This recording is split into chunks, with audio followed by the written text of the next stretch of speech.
गुड़ी पड़वा के लिए पूजा विधि। गुड़ी पड़व के अवसर पर पूजा विधि निम्नलिखित रूप से होती है। आयोजन। पूजा को शुभ मुहूर्त में आयोजित करें। ध्यान दें कि यह चैत्र मास की पहली तिथि चैत्र शुक्ल प्रतिपदा को मनाई जाती है।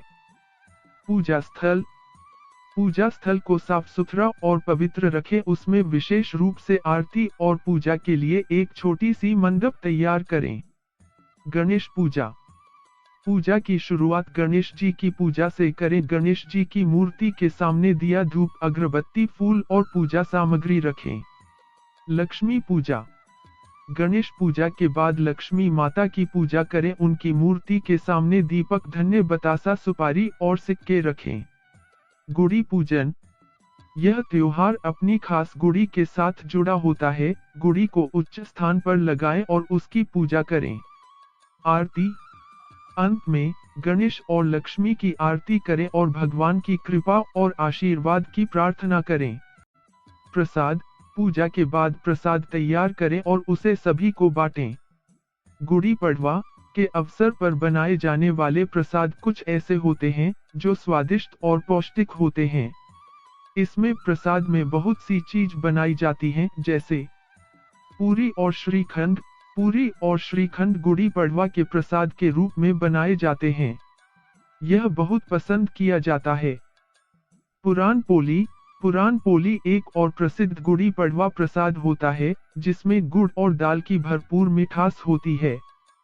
रसगुल्ला या गुलाब जामुन। रसगुल्ला या गुलाब जामुन भी एक पसंदीदा विकल्प हो सकते हैं, जो त्योहार के प्रसाद के रूप में परोसे जा सकते हैं। सूजी का हलवा। सूजी का हलवा भी गुड़ी पड़वा के प्रसाद के रूप में तैयार किया जा सकता है। यह आसान और स्वादिष्ट होता है। फल। त्योहार के मौके पर फलों का प्रसाद भी बहुत आदर्श होता है। केला, सेब, नारियल आदि त्योहार के प्रसाद के रूप में उपयोग किए जा सकते हैं। गुड़ी पड़वा से जुड़ी खास कहानी।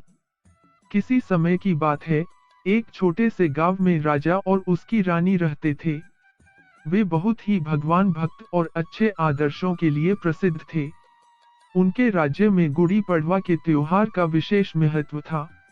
गुड़ी पड़वा के दिन राजा और रानी ने अपने प्रजा के साथ समुद्र के किनारे बड़ी धूमधाम से त्योहार मनाने की योजना बनाई। उन्होंने अपने राज्य के चंद गांव वालों को भी आमंत्रित किया और विभिन्न प्रकार की आक्रमणकारी बातों से उन्हें बचाने का प्रयास किया। त्योहार के दिन सभी लोग खुशी से भरपूर थे। राजमहल और गांव के चौक में विशेष रंगमंच सजाया गया था, जिसमें एक बड़ी और खूबसूरत गुड़ी लगाई गई थी। राजा और रानी ने सभी को आशीर्वाद दिया और उनके साथ समय बिताया। त्योहार के अंत में राजा ने एक बड़ी बाजार में गुड़ी की लड़ाई आयोजित की, जिसमें सभी बच्चे भाग लिए।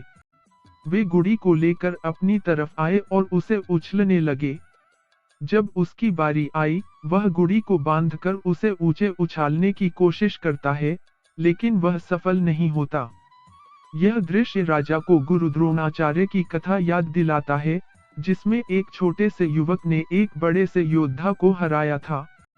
राजा ने उन बच्चों को बचाने का नारा दिया और सबको समझाया कि बड़ा होने के लिए आकार और ताकत की आवश्यकता नहीं होती, बल्कि साहस और सामर्थ्य की जरूरत होती है।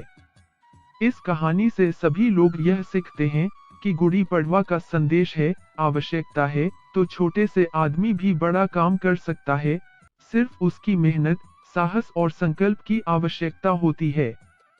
वीडियो अच्छी लगे तो शेयर कीजिए। धन्यवाद।